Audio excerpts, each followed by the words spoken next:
مجھے کھانے پینے اور اس کے بغیر چل جاتا تھا، لیکن میں نے آج حق شرعی پورا کیوں نہیں کیا؟ اپنی ماں کی اطاعت کرنا، شرعی حق پورا کرنا مجھ پر بوجھ کیوں محسوس ہوا؟ تو یہ اللہ والوں کی مدنی سوچ۔ اب اس پر ہم غور کریں۔ ہمیں بہت سارے کام ایسے ہیں جو نفلی ہوتے ہیں، اس میں مزہ بہت آتا ہے، لیکن جو فرض ہے اس میں مزہ نہیں آتا اور ہم ترک بھی ہو جاتا ہے۔ جیسے کہ یہی لے لیں کہ اب حکایات جو ہیں، حکایات پڑھنے میں بڑا مزہ آتا ہے، اسی طرح چٹپٹی باتیں پڑھنے سننے میں لطف آتا ہے۔ فرض علوم پڑھنے کو جی نہیں چاہتا، حالانکہ وہ فرض ہے، حسب ضرورت وہ نہیں پڑھیں گے تو گناہ گار ہوں گے۔ اور ویسے جو عام حکایات اور اس طرح کی باتیں وہ نہیں پڑھیں گے، نہیں سیکھیں گے تو وہ فرض نہیں ہوتی۔ یہ فرض ہے لیکن نہیں، مطلب اس میں دلچسپی نہیں ہے۔ اسی طرح فجر کی جماعت ملے نہ ملے، رات کو نعت کی محفل ضرور سجانی ہے اور دیر تک وہ نعتیں پڑھے جانا ہے اور پھر بھاگ کر گھر میں جلدی جلدی فجر پڑھ کے سو جانا ہے۔ جبکہ کوئی عذر ہو تو الگ بات ہے کہ بعض جگہ مسجد ہی نہیں ہوتی جس میں نماز وہ پڑھ سکے با جماعت، تو بعض اوقات یہ کہ مسجد جماعت سے پڑھ سکتا ہے، کوئی عذر نہیں ہوتا اس کے پاس، لیکن وہ رات دیر سے سوتا ہے۔ نعت کی میں نے مثال دی، ویسے گپ شپ میں لوگ رات گزارتے ہیں۔ یہ آج کل رمضان المبارک میں بعض علاقے ایسے ہوتے ہیں کہ جن میں لوگ جاگتے ہیں اور رات بھر وہ جو کچھ کرتے ہیں عبادت کے علاوہ بہت کچھ کرتے ہیں، پھر یہ سحری بھی کرتے ہیں اور روزہ بھی رکھتے ہیں اور پھر فجر گھر میں پڑھ کے لملیٹ۔ تو اسی لیے رمضان المبارک میں فجریں جلدی رکھنی پڑتی ہیں، کئی ورنہ یہ سو جاتے ہیں اور فجر کے لیے اٹھنے کے لیے آسانی سے تیار ہوتے نہیں ہیں۔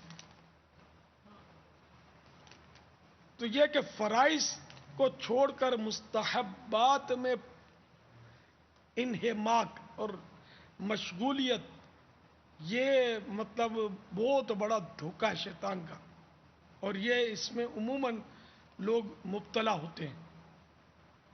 تو مستحبات بہت اچھے کام ہیں، لیکن جو مستحب کسی سنت کے ترک کا باعث بنے گا تب بھی اب وہ مستحب نہ رہا، چاہے جائے کہ جو مستحب فرض کے ترک کا سبب بن جائے تو وہ کیسے مستحب رہے گا؟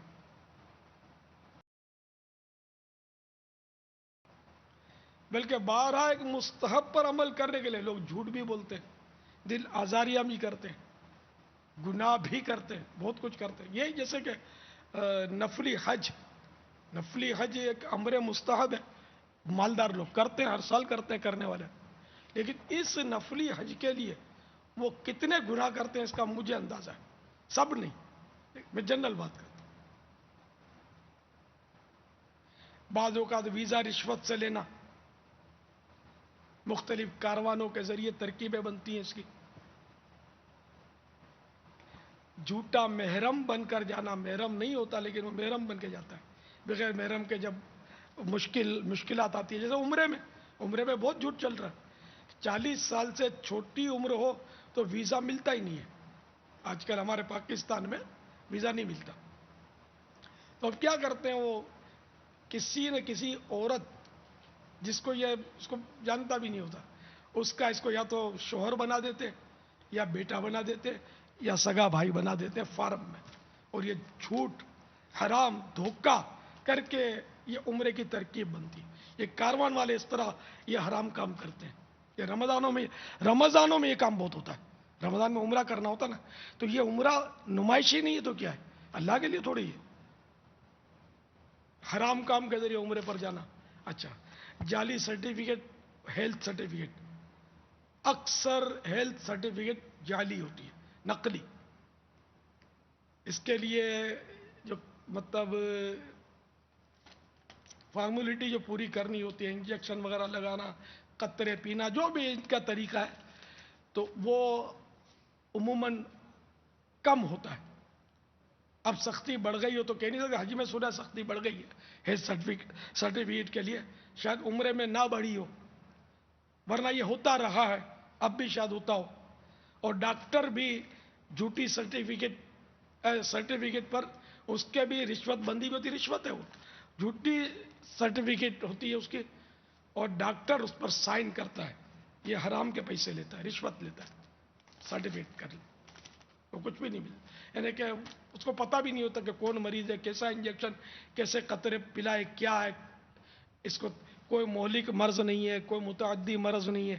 اس طرح کی سرٹیفکیٹ پر وہ سائن کر دیتا ہے. وہ ذمہ دار بن جاتا ہے کہ یہ سب میں نے چیک اپ کیا, حالانکہ اس نے مریض کی شکل بھی نہیں دیکھی ہوتی. یہ سب اتنے جھوٹ حرام کام کے ذریعے مستحب کام کیا جاتا ہے. اسی طرح اور معاملات بھی اگر میں مثالیں دوں تو شاید وہ طوالت ہو جائے گی. محفل نعت مستحب کام, اس کے لیے بعض اوقات بہت حرام کام کیے جاتے ہیں. اجرت پر نعت پڑھنا, اجرت پر نعت پڑھاتے ہیں, روڈ گھیر لیتے ہیں, لوگوں کے راستے بند کر لیتے ہیں, فل ایکو ساؤنڈ رات کے 2-2 3-3 بجے تک چلاتے ہیں, اور لوگوں کو سونے نہیں دیتے, نہ عبادت کرنے دیتے ہیں گھر میں. مریض بیچارے وہ نیند کی گولی کھا کر پڑے ہیں تو وہ تڑپ رہے ہیں, اور یہ عاشقان رسول جو ہیں مائک, ایک تو مائک ساؤنڈ فل ساؤنڈ, اور اوپر سے وہ گلا پھاڑتے ہوئے نعت خوان جو ہے نا لوگوں کے گھروں میں گھس کے کان پھاڑ رہے ہوتے ہیں. تو جو ایسا کرتا ہے, سب نہیں کرتے معاذ اللہ, جو ایسا کرتا ہے وہ مجرم ہے. محفل نعت سجانا اگر 100% شریعت کے مطابق کوئی کرے, کلام بھی عین شریعت کے مطابق ہو. کلام بھی بہت ساروں کے شریعت کے مطابق نہیں ہوتے, شریعت سے ٹکراتے ہیں, بعض اوقات بے ادبی, بعض اوقات توہین آمیز ہوتے ہیں کلام, اور اس کا ایک مطلب الگ باب ہے. یہ باقاعدہ اتنے مطلب غلط اشعار پڑھے جاتے ہیں. تو یہ بھی نہ ہو, جیسے مثال کے طور پر سرکار اعلی حضرت کا کلام یہ شریعت کے مطابق ہے, تو اس طرح کے شریعت کے مطابق کلام ہو, کوئی پائی پیسے اجرت کی ترکیب نہ ہو, کسی کا حق تلف نہ ہوا ہو, حقوق عامہ تلف نہ ہوئے ہوں, کسی کو تکلیف نہ ہو, چھوٹے ایک دن کے بچے کو بھی تکلیف نہ ہو, سب نے اجازت دے دی ہے. ایک دن کے بچے نے وہ ساؤنڈ کی اجازت دی ہے کہ نہیں آدھی رات تک چلانے کی, وہ جو اٹھ کر چیختا ہے اس کا کیا, چونک کر آواز سے. تو بہرحال تو کسی کی کوئی حق تلفی نہ کی جائے, اور 100% شریعت کے مطابق اگر یہ نعت شریف کی محفل سجائی جائے تو یہ زیادہ سے زیادہ مستحب کا درجہ ہے, یعنی کار ثواب ہے, نہ کرے تو گناہ نہیں ہے. اس کے لیے کتنے حرام کام شیطان کرواتا ہے. اکثر اب مطلب یہ ہو گیا ہے, اس طرح جو روڈوں پہ محفلیں ہوتی ہیں نا اس میں, اسی طرح جلسے کو قیاس کر لیں اسی پر کہ بعض اس میں بھی خطائیں کی جاتی ہیں. خطاب کرنے والے بزرگ کو شاید پتہ نہیں ہوتا کہ یہ لوگ جو شام سے راستہ گھیر کر ٹریفک کا راستہ موڑ دیتے ہیں, دادا گیریاں کرتے ہیں, شور مچاتے ہیں ان پر, سب یہ نہیں کہ میری تو زندگی گزر گئی نا, دیکھیں بہت کچھ تماشے دیکھیں. تو یعنی کہ ایک مستحب کام تھا جلسہ, اس کے لیے اتنے گناہ کرتے ہیں, بجلی کی چوری کرتے ہیں. جی ہاں, یہ جو جلسے والے اور یہ جو محفلیں سجاتے ہیں نا بڑی بڑی, یہ سینکڑوں ہزاروں لائٹیں لگاتے ہیں, یہ عموماً بجلی کی چوری کرتے ہیں. کنڈا جو نہیں کرتا میں اس کو کچھ نہیں بولتا, جو کرتا ہے وہ اس سے توبہ کرے. اور جو بھی اس پر اب حقوق واجب ہیں, حقوق العباد تلف کیے ہیں, آئندہ نہیں کروں گا یہ نہیں چلے گا. توبہ اللہ سے کرنی ہوگی, معافی بندوں سے مانگنی ہوگی, اور تلافی بھی کرنی ہوگی. جہاں تلافی ہوتی ہے جیسے کسی کا مالی نقصان پہنچا تو وہ پیمنٹ کرنا ہوگا. اب اگر اس سے بات کی اور اس کو پیمنٹ کرنے کی آفر کی, اس نے کہا کہ مجھے نہیں چاہیے, میں نے آپ کو معاف کیا, تو ٹھیک ہے معاف ہو جائے گا, تلافی ہوگی. تو اس طرح مطلب یہ کہ بہت سارے معاملات ہوتے ہیں. تو پھر یہ کہ حج نفلی ہر سال کرنا, پھر لوگوں کو جتانا کہ میں ہر سال حج کرتا ہوں, مجھ پر بڑا کرم ہے, 1000 گناہ کر کے تو حج پر بولتا ہے, کرم بولتا ہے یار اس کو. تو مطلب پھنس چکا ہے شیطان کے جال میں, تیرے حج کا رب محتاج نہیں ہے. تو گھر بیٹھ اپنی بوڑھی امی کی خدمت کر, 2-4 غریبوں میں حج کے پیسے بانٹ دے چپ چاپ, تو انشاءاللہ دیکھ سیدھا سیدھا جنت کا راستہ ملے گا. حضرت سیدنا بشر حافی علیہ رحمۃ اللہ الکافی کی بارگاہ میں ایک صاحب حاضر ہوئے, وہ نفلی حج کے لیے جا رہے تھے. اور دعا کے لیے حاضر ہوئے. تو آپ نے فرمایا کہ کیا تم نفلی حج کے لیے جا رہے ہو تو یہ اللہ کی رضا کے لیے، ثواب کے لیے یہ حج کر رہے ہو؟ تو اس نے کہا کہ اور کیا، ثواب ہی کے لیے تو حضرت جا رہا ہوں. تو آپ نے کہا ثواب کے لیے جا رہے ہو، میں ثواب کا راستہ بتاؤں تم کو. یہ ساری رقم جو ہے نا جو تم حج پر خرچ کرنے لگے ہو، وہ کسی غریب مسکین کو ڈھونڈو، اس کو دے دو. میں یہ تو نہیں کر سکتا. تو پھر آپ نے فرمایا کہ تو نمائشی آدمی ہے. تو یہ جب اللہ کی رضا چاہیے، میں تم کو اللہ کی رضا کا کام دے رہا ہوں نا، کہ جو تم یہ نفلی حج کر رہے ہو یہ رقم غریب کو دے دو نا جا کے. تو تم اس کے لیے تیار نہیں ہو، اس کا مطلب تمہارا نفس چاہتا ہے کہ تمہاری واہ واہ ہے نا. یہ بہت کچھ سمجھا گئے سیدنا. اور پھر آپ نے فرمایا کہ اگر تو کسی غریب کو دے دے گا جیسے، تو فرمایا کہ کسی مسلمان کا دل خوش کرنا یہ 100 نفلی حج سے بہتر ہے. یہ بھی فرمایا، لیکن وہ نہیں مانا. اس نے ایک ہی حج پر ڈن کیا، غریب کو دینے کے لیے تیار نہیں ہوا.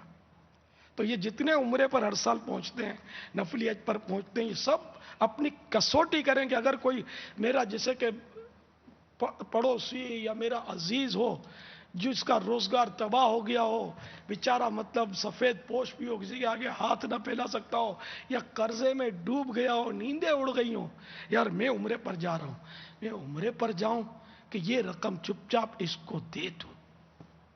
یہ ہر عمرے والا یہ غور کرے، ہر نفلی حج والا یہ غور کرے کہ میرا کوئی عزیز، میرا کوئی پڑوسی یا کوئی مسلمان بھائی تکلیف میں آ گیا ہو، ڈاکو اس کو لوٹ گئے ہوں، بیچارہ زخمی پڑا ہو، کمانے والا کوئی نہیں، بچے بلک رہے ہیں، اور اب میں نفلی حج پہ جا رہا ہوں. یہ نفلی حج پر میں 3 یا 4 لاکھ روپے خرچ کرنے والا ہوں. پاکستان میں تقریباً یہ ہے خرچ. تو میں یہ جا رہا ہوں ابھی 3-4 لاکھ روپے میں یہ خرچ کروں گا حج پر. یہی 3-4 لاکھ روپے حج پر نہ جانے کے بجائے میں اس کو دے دوں، اس کا گھر آباد ہو جائے گا، اس کا روزگار ہو جائے گا، اس کے بچوں کے آنسو اس سے خشک ہو جائیں گے، ان سب کا دل جو ہے نا وہ کھل اٹھے گا، ان کے دلوں سے دعائیں نکلیں گی. میں یہ دے دوں. ہے کوئی نفلی حج پر جانے والا کہ تیار ہوگا اس کے لیے؟ اگر یہ نہیں ہوگا تو حضرت بشر حفی رضی اللہ تعالیٰ عنہ کی ڈانٹ ہے کہ تو مطلب مخلص آدمی نہیں ہے، دکھانے کے لیے سب کر رہا ہے. مجھے الفاظ بھول گئے، تو بہت کوئی ڈانٹا ہے انہوں نے اس میں کہ تو اللہ کی رضا نہیں چاہتا، تو کچھ اور چاہتا ہے. تو یہاں بھی حب جاہ، حج میں عمرے میں بہت حب جاہ کا حملہ ہوتا ہے. تو جو حج پر نفلی جاتا ہے یا عمرے پر جاتا ہے، اگر وہ شریعت کے مطابق یہ سارے کام کرتا ہے تو گناہ گار نہیں ہے. گناہ گار میں نہیں کہہ رہا، معاذ اللہ کسی کو غلط فہمی نہ ہو جائے. لیکن اگر کوئی حقدار ایسا ملتا ہے کہ جو مطلب واقعی حقدار ہے، تو اس نفلی حج کو موقوف کر کے اس کی خدمت کر دینا، اس کو دے دینا پیسے، یہ افضل ضرور ہے، یہ افضل ہے. لیکن افضل پر ڈن نہیں کریں گے ہم، کیونکہ اس میں کوئی نہ مبارکباد دے گا، نہ گجرا ڈالے گا، نہ دعاؤں کی التجائیں کرے گا، نہ یہ کہے گا کہ ہمارا سلام بولنا، بڑے خوش نصیب ہو آقا کے در پہ جا رہے ہو، ہمیں دعاؤں میں یاد رکھنا. مزہ آتا ہے اس میں، بہت لذت آتی ہے جب کوئی لوگ گڑ گڑاتے ہیں، التجا کرتے ہیں. تو ہم اگر چپ چاپ کسی کو دے آئیں گے تو کون گڑ گڑائے گا، کون مطلب دعائیں دے گا، کون مبارکبادیاں دے گا. تو اب دیکھ لیں حاجی صاحب اور معتمر جو ہوتے ہیں اس طرح عمرے اور حج کرتے ہیں، وہ غور کر لیں. اگر 100% نیت درست ہے تو اللہ مبارک کرے. تو میں تو ہر ایک کو تو کہہ نہیں رہا، جو غلط ہے اس کو غلط کہہ رہا ہوں، جو درست ہے وہ درست ہے ہی. بہرحال یہ کہ حب جاہ کے تعلق سے وہ بات چلی تھی.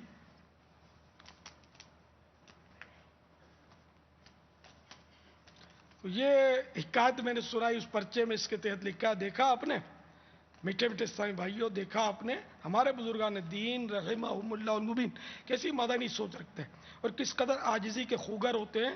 بعضوں کی عادت ہوتی ہے کہ وہ عام لوگوں سے تو جھک جھک کر ملتے اور ان کے لیے بچھ بچھ جاتے ہیں، مگر والدین، بھائی بہنوں اور بال بچوں کے ساتھ ان کا رویہ جارحانہ، غیر اخلاقی اور بسا اوقات سخت دل آزار ہوتا ہے. کیوں؟ اس لیے کہ عوام میں عمدہ اخلاق کا مظاہرہ مقبولیت عامہ کا باعث بنتا ہے، جبکہ گھر میں اس نے سلوک کرنے سے عزت اور شہرت ملنے کی خاص امید نہیں ہوتی۔ اس لیے یہ لوگ عوام میں خوب میٹھے میٹھے بنے رہتے ہیں۔ اسی طرح جو اسرائیل بھائی بعض مستحب کاموں کے لیے بڑھ چڑھ کر قربانیاں پیش کرتے ہیں، مگر فرائض و واجبات کی ادائیگی میں کوتاہیاں برتتے ہیں۔ مثلا ماں باپ کی اطاعت، بال بچوں کی شریعت کے مطابق تربیت، اور خود اپنے لیے فرض علوم کے حصول میں غفلت سے کام لیتے ہیں، ان کے لیے بھی اس حکایت میں عبرت کے نہایت اہم مدنی پھول ہیں جو ابتدا میں بیان کی گئی۔ حقیقت یہ کہ جن نیک کاموں میں شہرت ملتی ہے اور واہ واہ ہوتی ہے، وہ دشوار ہونے کے باوجود بآسانی سر انجام پا جاتے ہیں، کیونکہ حب جاہ یعنی شہرت و عزت کی چاہت کے سبب ملنے والی لذت بڑی سے بڑی مشقت آسان کر دیتی ہے۔ یاد رکھیے، حب جاہ میں ہلاکت ہی ہلاکت ہے۔ عبرت کے لیے دو فرامین مصطفیٰ صلی اللہ تعالی علیہ وآلہ وسلم ملاحظہ ہوں۔ نمبر ایک، اللہ عز و جل کی طاعت یعنی عبادت کو بندوں کی طرف سے کی جانے والی تعریف کی محبت سے ملانے سے بچتے رہو، کہیں تمہارے اعمال برباد نہ ہو جائیں۔ نمبر دو بھوکے بھیڑیے بکریوں کے ریوڑ میں اتنی تباہی نہیں مچاتے جتنی تباہی حب مال و جاہ یعنی مال و دولت اور عزت و شہرت کی محبت مسلمان کے دین میں مچاتی ہے۔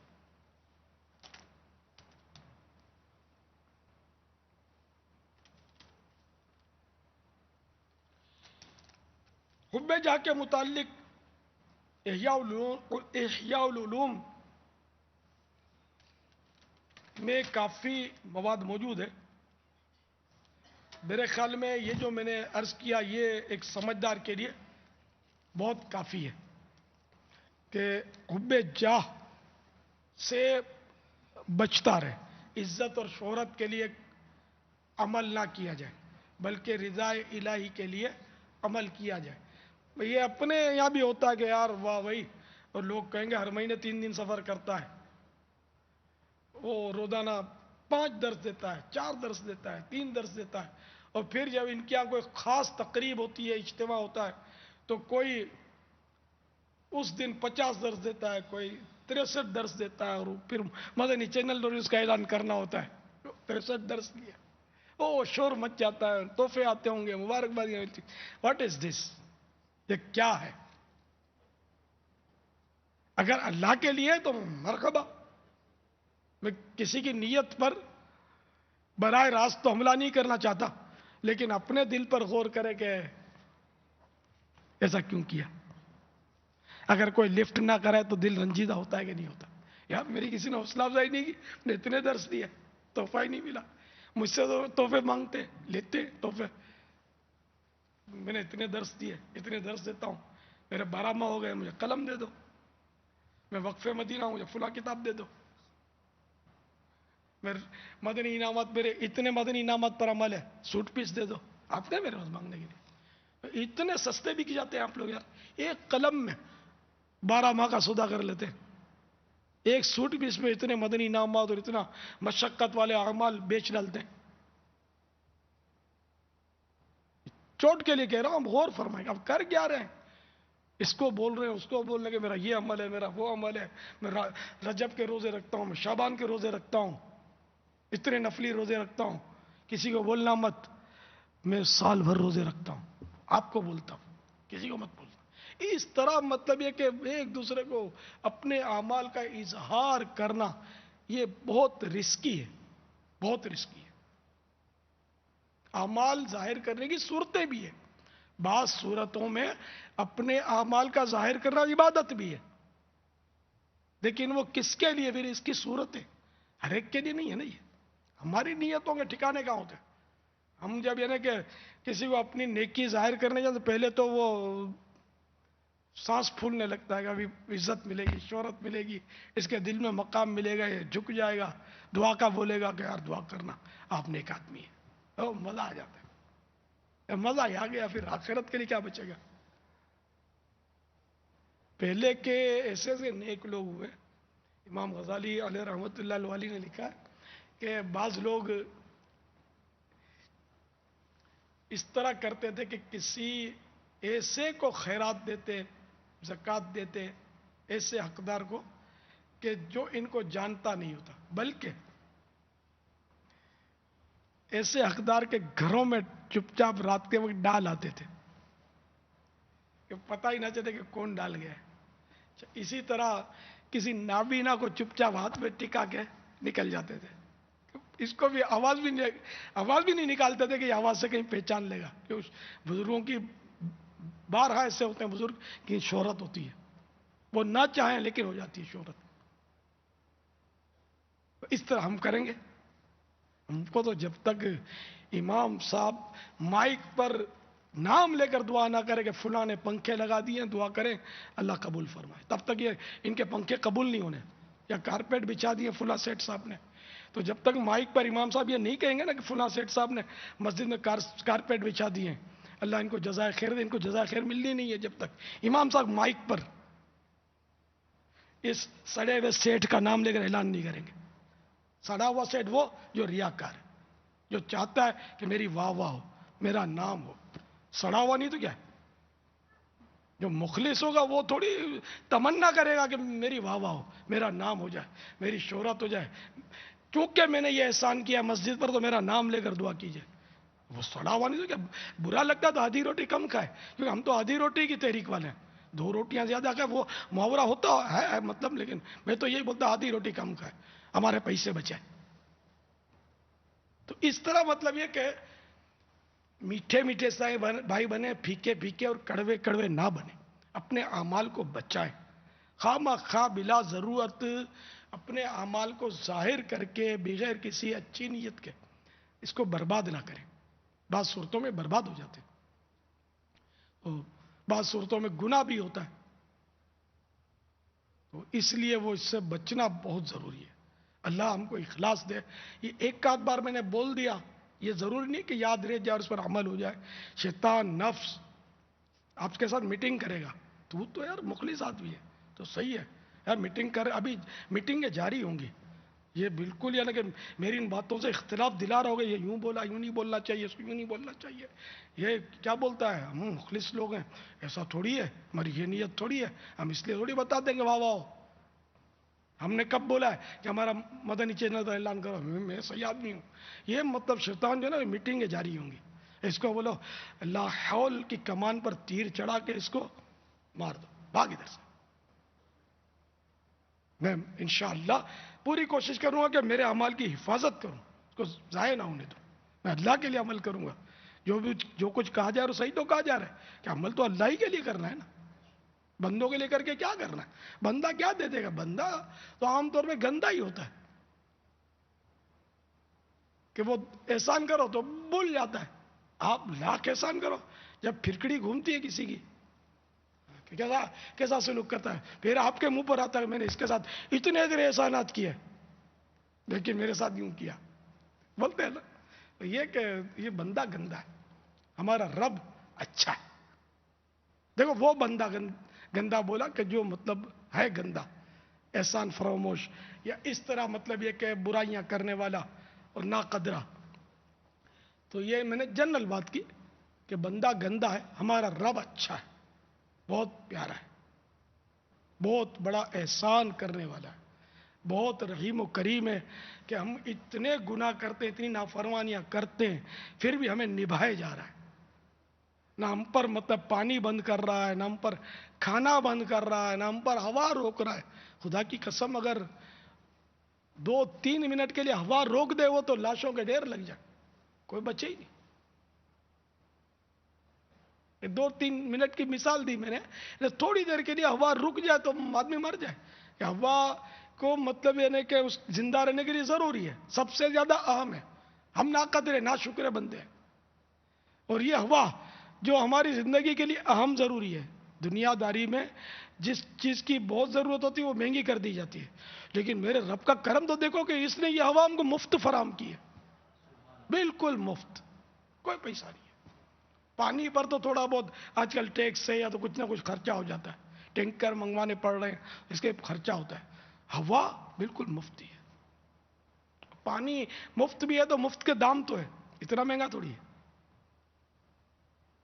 سونا جو عام طور پر کام کا نہیں ہے تو مہنگا ہے، بھلے مہنگا ہے، مجھے ضرورت نہیں ہے. اپنے پاس سونا نہیں، میرے پاس کوئی سونا نہیں ہے، مجھے ضرورت ہی نہیں ہے اس کی. ایک سمجھانے کے لیے عرض کر رہا ہوں. لیکن ہوا کی ضرورت ہے، یا اللہ ہوا مت روکنا، میں مر جاؤں گا. پانی مت روکنا، پانی اترتا رہے. اگر اس نے پانی روک دیا، حلق سے نیچے نہ اترے، تو پانی مفت بھی ہو تو کس کام کا.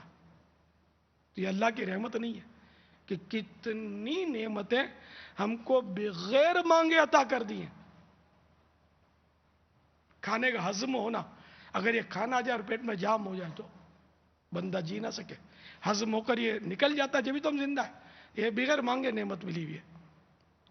پانی پیا، اب وہ پیشاب رک گیا اور نکلے ہی نہیں، تب بھی بندے کی جان پر آ جائیے.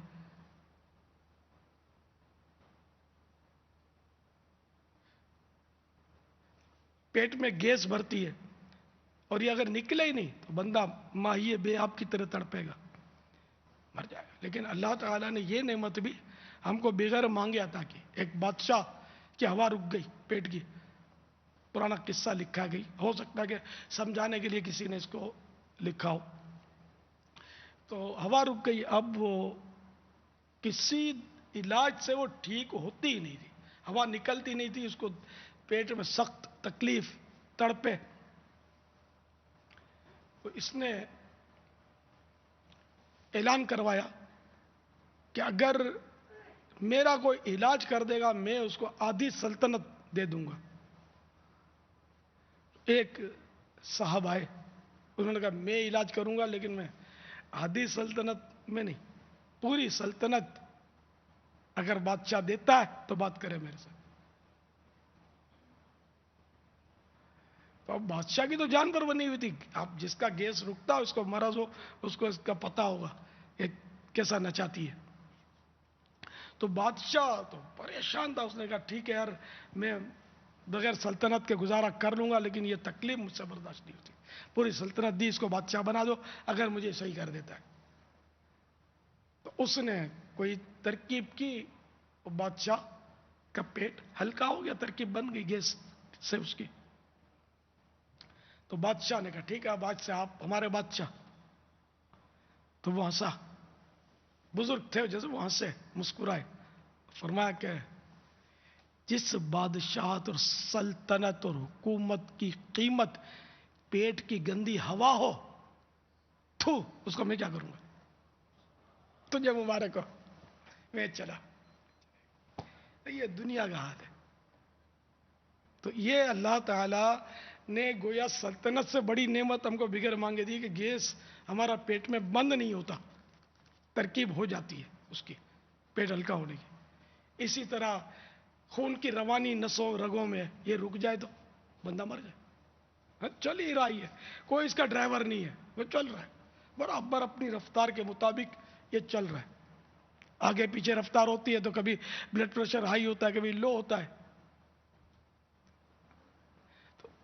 کبھی بخار چڑھتا ہے. تو بہرحال تو یہ اللہ تعالیٰ نے آنکھوں کی نعمت، کانوں کی نعمت، بولنے کی نعمت، دیکھنے کی نعمت، یعنی ہزارہ نعمتیں عطا کی ہیں بغیر مانگے، بغیر قیمت کے، بغیر خرچ کیے، بغیر مشقت کے ہم کو خود نواز دیا. ہم پھر بھی ناشکر ہیں، کاش ہم شکر گزار بن جائیں. وَإِن تَعُدُّوا لَا تُحْصُوهَا، نعمت اللہ. وَإِن تَعُدُّوا نِعْمَةَ اللَّهِ لَا تُحْصُوهَا. وَإِن تَعُدُّوا تعدوا وَإِن تَعُدُّوا نِعْمَةَ اللَّهِ لا تحصوها، یعنی اللہ کی نعمتوں کو تم گننا چاہو تو گن نہیں سکتے. یہ آیت قرآنی ہے. اتنی نعمتیں عطا کی لیکن ہم حب جا کے مریض، ہم طرح طرح کے متبر کے مفاد پرست لوگ ہیں. اللہ ہم کو نیک بنا دے، اپنا مخلص بندہ بنا دے. واللہ تعالی اعلم ورسولہ اعلم عز وجل وصلی اللہ تعالی علیہ وآلہ وسلم صلو علی الحبیب صلی اللہ تعالی علی وعلی محمد. آلہ یہ وصحبہ پرچے جو وسلم. امیر سنت نے ابھی جو کچھ مدنی پھول بیان کیے یہ مقتۃ المدینہ سے غالباً مل جائیں گے. حاجی امین یہ سب مل جائیں گے نا؟ الحمدللہ مکتبے پہ دستیاب ہیں. جی تو 1 روپیہ کا ہدیہ ہے اس کا صرف. یہ عجیب انداز میں نفس کی گرفت، یہ اس کی مین ہیڈنگ ہے. تو ظاہر ہے کہ یہ مختصر سے وقت کے اندر اس اہم ترین موضوع کو جتنا بیان کیا گیا اللہ تبارک و تعالی سے قبول فرمائے. بہت پیارے مدنی پھول ملے ہیں، اللہ عمل کا جذبہ دے، لیکن اس کو ضرور حاصل کریں. حب جا کا مرض لگا ہوا ہے. اور بابا آپ نے ایک دفعہ ارشاد فرمایا تھا کہ ریاکاری کا تعلق عبادت سے ہے، لیکن حب جا کا تعلق عبادت سے نہیں ہے. یعنی یہ ایک جنرل مرض ہے، عبادت ہی سے نہیں ہے. عبادت ہی سے نہیں ہے. جزاک اللہ. یہ ایک جنرل مرض ہے کہ جو عبادت کے نام پر کرے، عبادت کے لیے اس میں آ سکتی ہے، اور غیر جو عبادت والے معاملات ہیں اس میں بھی اس میں مبتلا ہونے کا اندیشہ موجود ہے. سمجھ میں یہ آتا ہے کہ عبادت ہی سے نہیں ہے. تو یہ ہر ایک کو، اسلامی بھائی اسلامی بہنوں کو پڑھنا چاہیے اور اپنی عبادتوں کو ظاہر کرنے کی جو ہمارے اندر ایک طرف اور حرص ہے، اللہ تعالی ہمیں اس سے محفوظ فرمائے، اچھی اچھی نیت عطا فرمائے. تو یہ پرچہ ضرور مقتۃ المدینہ سے حاصل کیجئے اور احیاء العلوم حاصل کر لیجئے مقتۃ المدینہ سے. اس کی 3ری جلد کے اندر بھی یہ سارا مضمون. 100 روپیہ سینکڑا ہے یہ پرچہ، 100 روپے کے 100. تو اس کو تو مسجدوں وغیرہ میں تقسیم کرنا چاہیے. اسے موقع اچھا ہے، رمضان شریف میں لوگوں کو ویسے بھی کچھ دین کا جذبہ بڑھ جاتا ہے، اور آپ بھی اس کو حاصل کریں، پڑھیں، یا کوئی اسلامی بھائی، مخیر اسلامی بھائی کوئی ہمت کریں، خرید کر سب کو بانٹ دیں. یہاں ابھی خرید کر کوئی دروازے پہ ترکیب بنا لے جب لوگ جانے لگیں اس وقت. تو مدینہ بہت ثواب کا کام ہے. بہت سستا پرچہ ہے، 4 صفحے ہیں اس کے. صلو علی الحبیب صلی صلی اللہ اللہ علیہ تعالی علی وسلم. محمد. میٹھے میٹھے اسلامی بھائیوں، جمعۃ المبارک کی مبارک اور پیاری پیاری گھڑیاں ہیں. عشرہ رحمت جاری ہے. ماہ رمضان کی بابرکت گھڑیاں ہمیں میسر ہیں.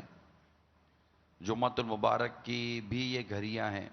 عصر و مغرب کے درمیان کا انتہائی قیمتی یہ وقت ہے. بہت ساری ایسی صورتیں ہیں جو اللہ کی رحمت کو ابھارنے والی بھی ہیں. آئیے اس وقت کو غنیمت جانتے ہوئے ہم سچی توبہ کی طرف بڑھیں. اللہ تعالیٰ ہمیں سچی توبہ کی توفیق عطا فرمائے. اللہ تعالیٰ توبہ کرنے والے بندوں کو پسند فرماتا ہے، اور نبی پاک صلی اللہ تعالی علیہ وسلم کا یہ فرمان ہے کہ گناہوں سے توبہ کرنے والا ایسا ہے جیسے اس نے گناہ کیا ہی نہیں.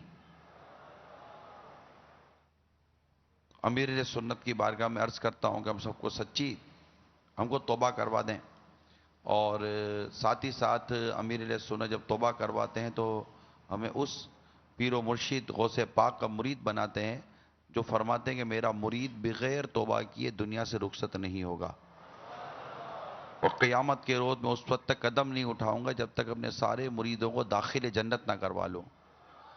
تو جمعۃ المبارک ہے. دنیا میں بہت سارے ممالک میں چھٹیاں بھی ہوتی ہیں، پاکستان میں بھی بہت بڑے علاقے میں چھٹیاں بھی ہوتی ہیں. جمعۃ المبارک کی اس گھڑیوں کو غنیمت جانیں، غوث پاک کی غلامی حاصل کریں. ایک دن کا بچہ بھی بے پیرا نہ چھوڑیں، نہ کوئی دوست احباب رشتہ دار کو بے پیرا رہنے دیں، کہ جہاں ہم قیامت کے روز غوث پاک کے غلاموں میں اٹھیں، تمنا یہ ہو کہ ہمارا بچہ، ہماری آل اولاد، دوست احباب رشتہ دار پڑوسی سارے کے سارے غوث پاک کے غلاموں میں اٹھائے جائیں.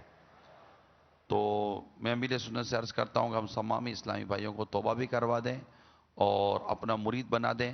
امیر سنت کے مرید بنیں گے تو آپ غوث پاک کے مرید بن جائیں گے. ہاں، جو کسی اور کے مرید ہیں وہ چاہیں تو بیعت برکت لے لیجئے. امیر علیہ سنت کہیں مرید ہوتا ہوں میں تو وہ کہیں طالب ہوتا ہوں میں.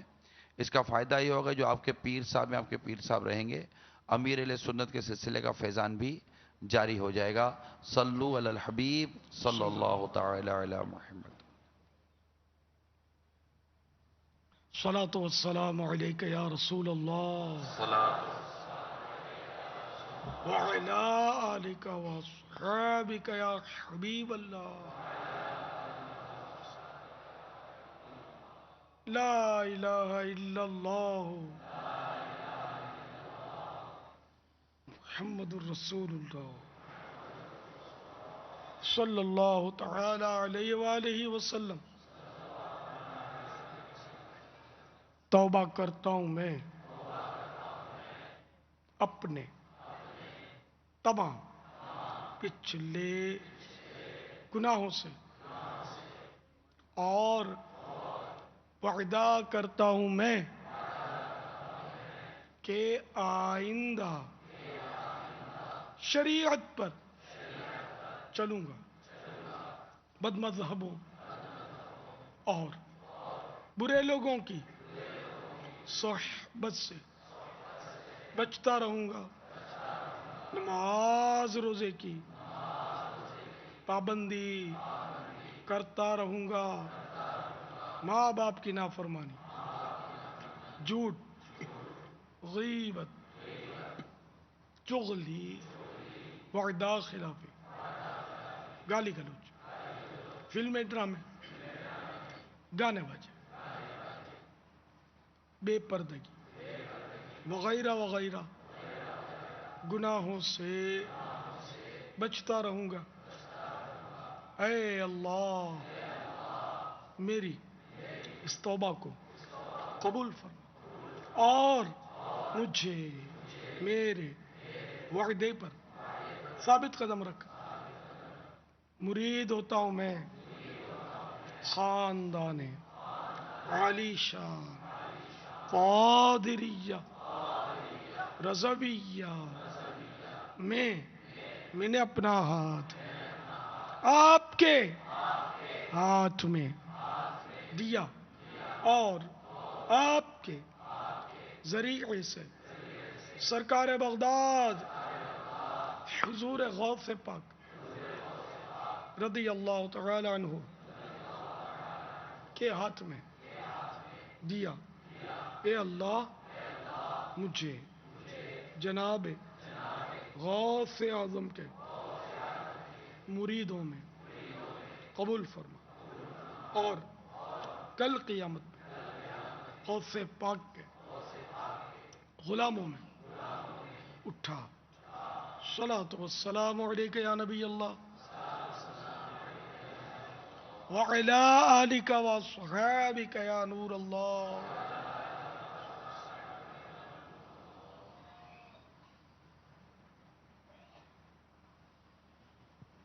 میں ملتان کے اندرون شہرنوں کے چھجے سے تعلق رکھتا ہوں.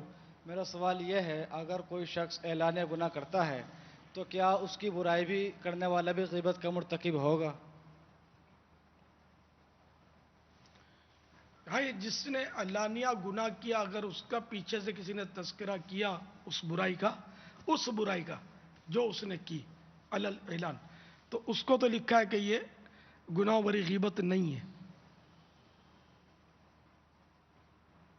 جیسے کوئی داڑھی منڈا ہے تو اس کو اگر کسی نے کہہ دیا کہ وہ داڑھی منڈا ہے تو یہ غیبت نہ ہوئی، تو سب کے سامنے اس کو خود بے باک کے اس کو ہے ہی نہیں. مطلب اب اس کو بھی خوبصورت لفظ چاہیے، اس کو شیوڈ بولا جائے. داڑھی منڈا بولتے ہیں تو بعض جھٹکا آتا ہے، جیسے کہ بوڑھے کو بزرگ بولنا پڑتا ہے. بوڑھا بولو تو غصہ آتا ہے بعض اوقات، لیکن بوڑھا ہونا عیب نہیں ہے نا. داڑھی منڈا ہونا عیب ہے، بے نمازی ہونا عیب ہے. تو اس کی برائی کے بھی موقع کی مناسبت سے وہ الفاظوں کے اس کو مطلب کوئی ایکسٹرا مطلب دل آزاری نہ ہو جائے اس کی. واللہ تعالی اعلم ورسولہ اعلم عز وجل وصلی اللہ تعالی علیہ وآلہ وسلم.